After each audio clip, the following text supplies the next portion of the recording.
देवबंद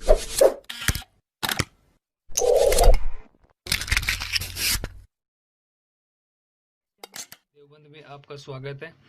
दोस्तों, आज हम इस वीडियो में CDP चाइल्ड डेवलपमेंट एंड उसकी पैडागोजी करने वाले हैं। दोस्तों, आप सभी जानते हैं कि CTET एग्ज़ाम में आधे से अधिक पैडागोजी पूछी जाती है, ठीक है। और CTET भी छोड़िए, आप DSSB में जो प्राइमरी का एग्ज़ाम होता है उसमें भी 100 नंबर की पैडागोजी पूछी जाती है। तो दोस्तों, पैडागोजी जो है इम्पोर्टेंट है सभी टीचिंग एग्ज़ाम के लिए। तो इस वीडियो में हम देखेंगे पैडागोजी की ट्रिक कि हम पैडागोजी को कैसे सोल्व कर सकते हैं। चलिए शुरू करते हैं। विकास की अवधारणा एवं इसका अधिगम से संबंध। बच्चे का यदि विकास होगा तो उसका अधिगम भी अच्छा होगा। विकास की अवस्थाएं, इनको 5 अवस्थाओं में बांटा गया है। गर्भावस्था, जो गर्भधारण से जन्म तक होती है। दूसरी है शैशवावस्था, जन्म से 6 वर्ष तक होती है। फिर है बाल्यावस्था, जो 6 वर्ष से 12 वर्ष तक होती है। किशोर अवस्था 12 से 18 वर्ष तक होती है। वयस्क अवस्था 18 से मृत्यु तक होती है। दोस्तों, आपको बताना चाहूँगा कि ये बिल्कुल वीडियो पैडागोजी का निचोड़ है, ठीक है। अगर आप और भी कुछ नहीं करना चाहते, इस वीडियो को देखने के बाद आपकी पैडागोजी गलत नहीं होगी, ठीक है। और जो मैंने आपको ये बताए हैं ये इम्पोर्टेंट एग्जाम में पूछे जाते हैं, ठीक है।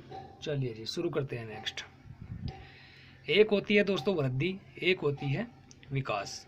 तो देख लेते हैं दोनों में क्या अंतर है।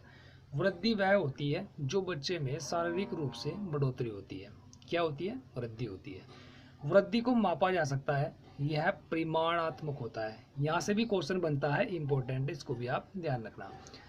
जैसे विकास, विकास क्या होता है? इसमें पूरा डेवलपमेंट होता है या व्यापक होता है, ठीक है। विकास एक बड़ी चीज़ है, यह गुणात्मक होता है और परिणामात्मक भी होता है।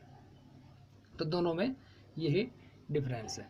नेक्स्ट, फिर अनुवांशिकता एवं वातावरण का प्रभाव। इसमें क्या होता है?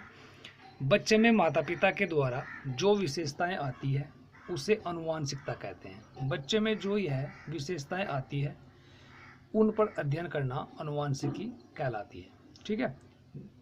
अनुवांशिकता का प्रभाव बच्चे शारीरिक विकास पर पड़ता है। यदि बच्चे को अच्छा वातावरण मिलेगा उस पर अच्छा ही प्रभाव पड़ेगा।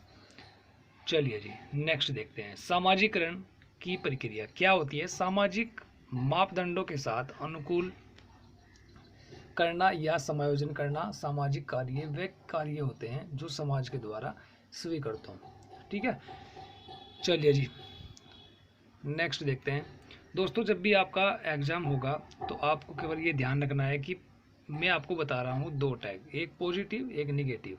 तो आपको एग्ज़ाम में क्या करना है और क्या नहीं करना है। देखिए, पॉजिटिव टैग अधिकतर 90% सही जाते हैं, ठीक है। निगेटिव टैग जो होते हैं अधिकतर क्या करते हैं बच्चे, निगेटिव टैग जो होते हैं उनको टिक करके आ जाते हैं, ठीक है, जिससे उनका CTET क्वालिफाई नहीं हो पाता। तो आपको करना क्या है? पॉजिटिव टैगों को आपको ध्यान रखना है, इनको कई कई बार पढ़ना है और पढ़ते रहना है। अनुवांशिक एवं वातावरण की अंतःक्रिया, ठीक है, ये ऑप्शन बिल्कुल सही होगा अगर एग्जाम में आता है। समायोजन करना या अनुकूलन करना। समानता, समान अवसर, सहभागिता, ठीक है, ये इंपॉर्टेंट है। अगर आपको ये कहीं दिखते हैं तो आप इनको टिक कर सकते हैं। एक निगेटिव टैग होते हैं जिसको आपको नहीं छेड़ना है, ठीक है, इनको नहीं चुनना है।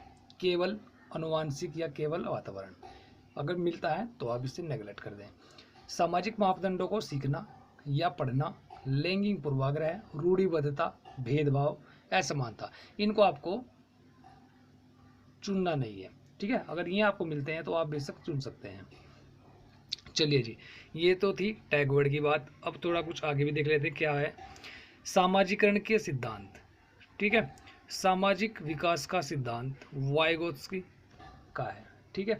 यदि किसी प्रश्न में सामाजिक समाज आया है तो 90% उसका उत्तर वाइगोत्स्की ही होगा, आपको ध्यान रख लेना है, ठीक है।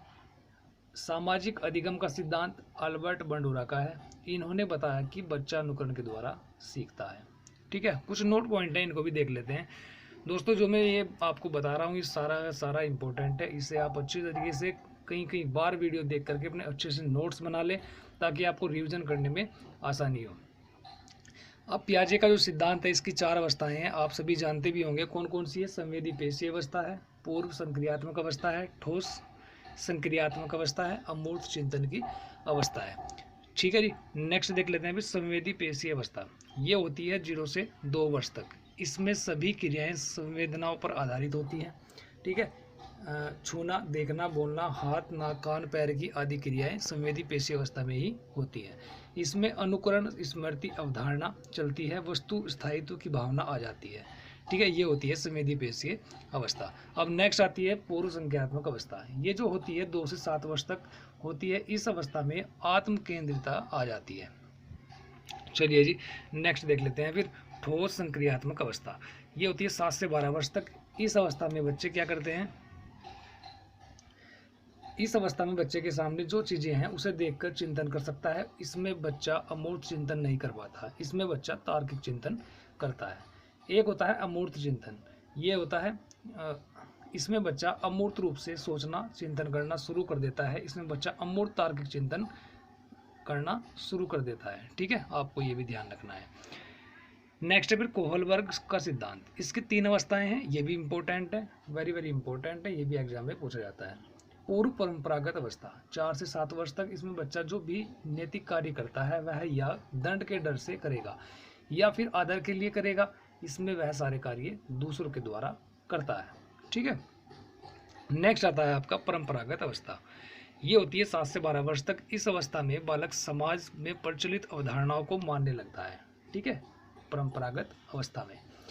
एक होती है परंपरागत अवस्था। ये 13 वर्ष से वयस्क अवस्था तक होती है। इस अवस्था में बच्चा क्या करता है, समाज में प्रचलित नियमों से ऊपर उठकर सोचने लगता है। नैतिक विकास का सिद्धांत कोहलबर्ग ने दिया, ये भी आपको ध्यान रखना है। चलिए जी, नेक्स्ट फिर वाइगोत्स्की के सिद्धांत। इन्होंने सामाजिक विकास का सिद्धांत या सामाजिक सांस्कृतिक विकास का सिद्धांत दिया। इन्होंने कहा कि शैशवावस्था में हम बच्चों से सामाजिक विकास की अपेक्षा नहीं कर सकते। ठीक है, ये भी इंपॉर्टेंट है, सभी आपको ध्यान रखना है। नेक्स्ट फिर बल्कि बच्चा जो भी सीखता है वह सामाजिक अंतःक्रिया के द्वारा ही सीखता है। ठीक है, अब ये भी इंपॉर्टेंट है बुद्धि के सिद्धांत। ठीक है, कौन कौन से? एक कारक का सिद्धांत किसने दिया है? बीने ने दिया है। द्विकारक का सिद्धांत किसने दिया है? स्पीयरमैन ने दिया। बहुकारक थॉर्नडाइक का है। बहुआयामी कैली एवं थर्स्टन का है। बहुबुद्धि सिद्धांत हार्वर्ड गार्डनर का है।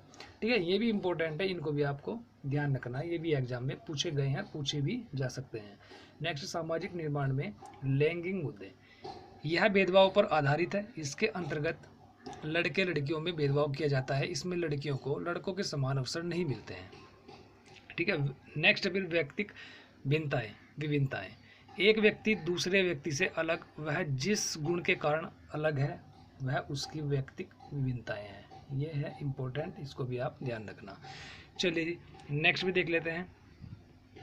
विविध पृष्ठभूमि वाले बच्चे, पिछड़े बालक, वंचित बालक, अनुसूचित बालक, अनुसूचित जनजाति बालक, विशेष बालक। ठीक है, अब है नेक्स्ट फिर समावेशी शिक्षा। समावेशी शिक्षा कक्षा सभी प्रकार के बालकों को शामिल किया गया है और उन्हें एक ही कक्षा में एक ही शिक्षक द्वारा पढ़ाया जाता है। ठीक है, विशेष क्या है शिक्षा? विशेष शिक्षा वह होती है जो विशेष बच्चों को विशेष स्कूलों में दी जाती है और विशेष शिक्षक के द्वारा ही विशेष उपकरण सामग्रियों के द्वारा क्या करते हैं, दी जाती है। फिर होती है एकीकृत शिक्षा। एकीकृत शिक्षा क्या होती है, इसको भी देख लेते हैं। सरकार द्वारा बच्चों को एक ही स्कूल में लाया जाए, किसी कानून विधेयक द्वारा उनको शामिल किया गया, किंतु स्कूलों में उनकी कक्षाएं अलग चलती हैं, अलग शिक्षक के द्वारा। ये होती है स्वीकृत शिक्षा। एक होती है प्रतिभाशाली बालक। देखिए ये भी इंपॉर्टेंट है, इनको भी आपको ध्यान रखना है। प्रतिभाशाली बालक क्या होते हैं? 140 से अधिक इनमें सामान्य चिंतन होता है।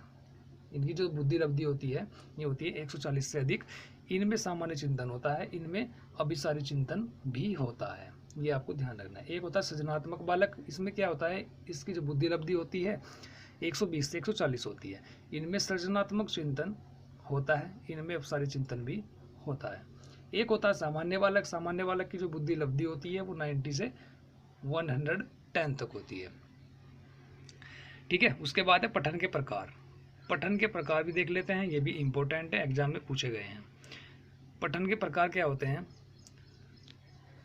स्वर पठन, किसी भी लिखित सामग्री पुस्तक को बोल बोलकर पढ़ना या आवाज के साथ पढ़ना स्वर पठन कहलाता है। ठीक है, यह उच्चारण के प्रयोग, इसमें उच्चारण का प्रयोग होता है। यह छोटी कक्षाओं के लिए उपयोगी होती है। सस्वर पठन के द्वारा कविता या एकाकी पढ़ सकते हैं।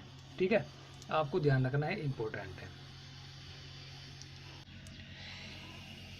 इसके प्रकार निम्न है। कौन सा? आदर्श वाचन। ठीक है, आदर्श वाचन में क्या होता है? आदर्श वाचन जब शिक्षक द्वारा पठन प्रस्तुत किया जाता है या शिक्षक द्वारा पढ़ाया जाता है, आदर्श वाचन कहलाता है। नेक्स्ट आता है आपका अनुकरण वाचन।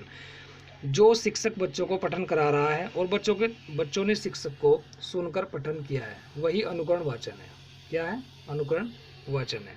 इसको भी आप ध्यान रखना। नेक्स्ट आता है आपका व्यक्तिक वाचन। व्यक्तिक वाचन क्या होता है? जब एक व्यक्ति के द्वारा सस्वर पठन किया जाता है तो उसे व्यक्तिक वाचन कहते हैं। ठीक है दोस्तों, चलिए जी नेक्स्ट देख लेते हैं। सामूहिक वाचन होता है।